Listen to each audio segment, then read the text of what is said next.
और उससे भी ज्यादा अपमान मुझे लगा जब ब्रिटेन की रानी के सम्मान में वही गीत गाया गया जो जॉर्ज पंचम के सम्मान में 1911 में गाया गया था कलकत्ता में। कौन सा गीत था वो?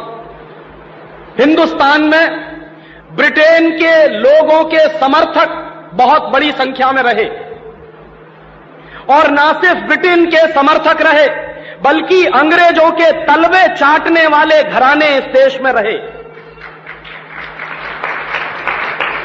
अंग्रेजों की जी हजूरी करने वाले घराने इस देश में रहे, और जिन खानदानों ने अंग्रेजों के जितने ज्यादा तलवे चाटे उन्हीं खानदानों का नाम इस देश में गर्व से लेते हैं लोग। जो अंग्रेजों के सबसे ज्यादा पिट्ठू बनकर रहे, जो अंग्रेजों के चरणों में साष्टांग बिछ जाते थे, ऐसे ही लोगों को इस देश के इतिहास में पढ़ाया जाता है।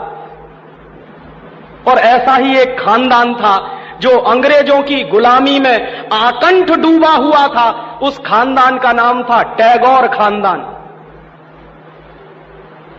और उस टैगोर खानदान का एक व्यक्ति था जिसका नाम था रविंद्रनाथ टैगोर।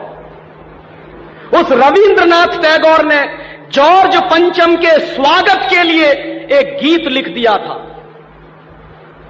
और ना सिर्फ उस आदमी ने वो गीत लिखा, बल्कि कलकत्ता में जब जॉर्ज पंचम पहुंचा और उस भरी सभा में जहां लाखों लोग उपस्थित थे, हिंदुस्तान की गुलामी का गीत गाया गया और ब्रिटेन के राजा का सम्मान किया गया। और यह काम रविंद्रनाथ टैगोर ने अपने मुंह से किया। और वो गीत कौन सा था जो रविंद्रनाथ टैगोर ने इंग्लैंड के राजा की स्तुति का गान करते हुए लिखा था? वो गीत वही है जिसको आप कहते हैं जनगण मन अधिनायक जय हे भारत भाग्य विधाता। बहुत शर्म आती है मेरे जैसे आदमी को जब वो गीत गाने के लिए कोई मुझे कहता है कि ये गाओ। क्यों गाएं उस गीत को? रविन्द्रनाथ टैगोर तो चापलूसी करते थे अंग्रेजों की, रविन्द्रनाथ टैगोर तो चाटुकार थे अंग्रेजों के, और रविन्द्रनाथ टैगोर तो साइकोफेंट थे अंग्रेजों के। इसलिए उन्होंने अंग्रेजों के राजा के सम्मान में वो गीत लिखा था। मैं तो नहीं हूं, मुझे तो अंग्रेजों की चापलूसी से कोई मतलब नहीं है। मैं तो अंग्रेजों का उससे ज्यादा विरोधी हूं जितना कोई हो सकता। लेकिन मेरे आजाद देश में उस गीत को बार बार गवाया जाए, यह मेरा राष्ट्रीय अपमान का प्रश्न है। और जिस गीत को अंग्रेजों के राजा जॉर्ज पंचम के स्वागत में गाया था रविन्द्रनाथ टैगोर ने, वही गीत 5 दिन पहले दिल्ली के एयरपोर्ट पर गाया गया महारानी के सम्मान में। आपने कभी ध्यान दिया है उस गीत के शब्द क्या हैं और उन शब्दों का मतलब क्या है? जनगण मन अधिनायक जय हे, हिंदुस्तान की जनता के मनों के अधिनायक तुम्हारी जय हो, ये मतलब है। जनगण मन अधिनायक जय है माने जॉर्ज पंचम तुम हिंदुस्तान की जनता के मनों के, जनता के गणों के अधिनायक हो, सुपर बॉस हो, इसलिए तुम्हारी जय हो। ये रविन्द्रनाथ टैगोर गा रहे हैं। भला इससे ज्यादा चाटुकारिता का दूसरा कोई प्रमाण मिल सकता? इससे ज्यादा साइकोफेंसी का दूसरा कोई प्रमाण आपको मिल सकता?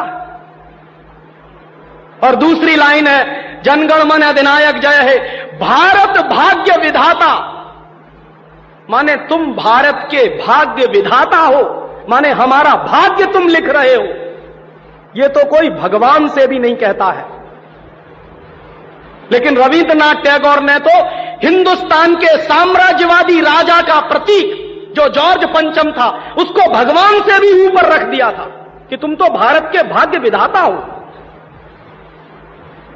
पंजाब सिंध गुजरात मराठा द्राविड़ उत्कल बंग विंध्य हिमाचल यमुना जंगा उच्छल जलधि तिरंग, तब शुभ नामे जागे तब शुभ आशीष मांगे। माने पंजाब सिंध गुजरात मराठा द्राविड़ उत्कल बंग ये सारा हिंदुस्तानी इलाका तुम्हारे लिए आशीष मांग रहा है, तब शुभ आशीष मांगे। तुम्हारी भलाई की प्रार्थना कर रहा है। ये पूरा हिंदुस्तान जो अंग्रेजों की गुलामी में सिसक रहा था उसको रविन्द्रनाथ टैगोर लिख रहे हैं कि ये सारा का सारा हिंदुस्तान तुम्हारे लिए आशीष मांग रहा है। तब शुभ आशीष मांगे, और वो सारी की सारी आशीष हम तुमको दे रहे हैं अपनी तरफ से। और अंत में जनगण मंगलदायक जय है भारत भाग्य विधाता, वही भारत के भाग्य विधाता तुम्हारा मंगल हो, तुम्हारा कल्याण हो। माने जो हमको गुलाम बनाने के लिए आए हैं, उनकी चाटुकारिता में कोई आदमी कितना बिच सकता है, इसका यह निकृष्ट नमूना है। और अंत में वो कह रहे हैं कि जय है जय है जय है, माने तुम्हारी ही जय है, तुम्हारी ही जय है, तुम्हारी ही जय है। ऐसा गुलामी का प्रतीक गीत ये गुलामी के दिनों में गाया गया एक ऐसे हिंदुस्तानी की तरफ से जिसको शायद आप बड़े श्रद्धा की नजर से देखते हैं। और ये गीत जब गा दिया था उन्होंने और चरणों में बिछ गए थे रविंद्रनाथ टैगोर, तब अंग्रेजों ने उनको नोबेल प्राइज दिलवा दिया था पुरस्कार के रूप में। रविंद्रनाथ टैगोर को ऐसे ही नोबेल प्राइज नहीं मिला था। अंग्रेजों ने कुछ नियम बनाए थे, कुछ परंपराएं बनाई थी। और अंग्रेजों के नियम क्या थे? जो अंग्रेजों की जितनी ज्यादा चाटुकारिता करे, जो अंग्रेजों के जितने ज्यादा पैर चाटे, उसी को अंग्रेजी सरकार राय बहादुर का खिताब देती थी। उसी को अंग्रेजी सरकार हिंदुस्तान में और इंग्लैंड में नाइटहुड की पदवियां दिया करती थी। ऐसे ही लोगों को अंग्रेजों की तरफ से इनाम मिलते थे, क्योंकि वो अंग्रेजों के चरण चाटते थे और हिंदुस्तान को गालियां देते थे। और ऐसे चरण चाटू लोग आपने नाम सुना है, हिंदुस्तान के राजाओं के दरबार में कुछ चारण और भाट हुआ करते थे। वो चारण और भाट क्या करते थे?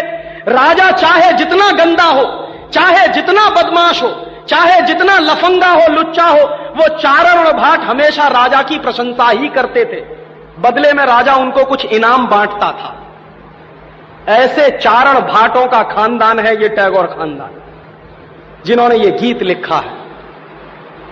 और मेरा अंदर से रोम रोम कांप जाता है जब कोई मुझे कहता है कि राजीव भाई जनगण मन गाइए। क्यों गाएं?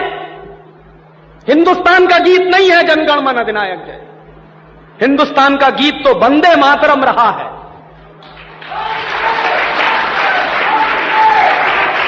और यह वंदे मातरम जैसा गीत जो हिंदुस्तान की आजादी की लड़ाई का प्रतीक था, जो हिंदुस्तान के लोगों में खून में जोश भरने का काम करता था, उस वंदे मातरम जैसे गीत को हिंदुस्तान में राष्ट्रीय गीत का दर्जा दिलवाने में 50 साल लग गया हमको, अब जाके हुआ है।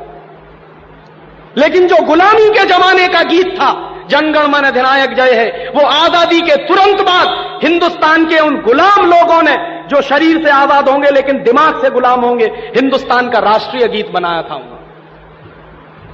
और आप में से बहुत कम लोग जानते होंगे कि कांग्रेस के 2 अधिवेशन हुए थे, जिन दोनों अधिवेशनों में यह फैसला हुआ था सर्वसम्मति से कि हिंदुस्तान की आजादी के बाद जनगण मन हमारा राष्ट्रीय गीत नहीं रहेगा। यह फैसला हुआ था कांग्रेस की समिति में। लेकिन उन्हीं कांग्रेस के लुच्चे नेताओं ने आजादी के बाद उसी को अपने देश का राष्ट्रीय गीत घोषित करवा दिया। इससे ज्यादा शर्म की दूसरी बात कोई हो नहीं सकती। और वो गीत जिस तरह से गाया गया था जॉर्ज पंचम की अगुवाई करने के लिए, जॉर्ज पंचम का स्वागत करने के लिए कलकत्ता में लाखों लोगों के बीच में, वही गीत अब फिर गाया गया है महारानी के सम्मान में उस दिन दिल्ली के एयरपोर्ट पर। कैसे कहें कि यह देश आजाद है? 1911 में जो हमने सुना है वही तो आज हम हमारी आंखों के सामने देख रहे हैं। उस जमाने में चारण भाटों का काम टैगोर जैसे खानदान के लोग करते थे। आज भी चारण भाटों की कमी नहीं है, जो रात दिन महारानी के सम्मान में कविताएं लिख रहे हैं, लेख लिख रहे हैं। मैं तो पिछले 6 दिनों से अखबार पढ़ रहा हूं। इस देश में ऐसे लोगों की कमी नहीं है जो अंग्रेजों के समर्थन में, रानी के समर्थन में अपनी लेखनी घिसे चले जा रहे हैं, इसी उम्मीद में कि शायद फिर से अंग्रेजों की दया दृष्टि हो जाए तो हमको भी कोई नोबेल प्राइज मिल जाए या राय बहादुर का खिताब मिल जाए। ये देश के राष्ट्रीय अपमान का विषय है और इसलिए पिछले 1 हफ्ते से मैं बहुत दुखी हूं।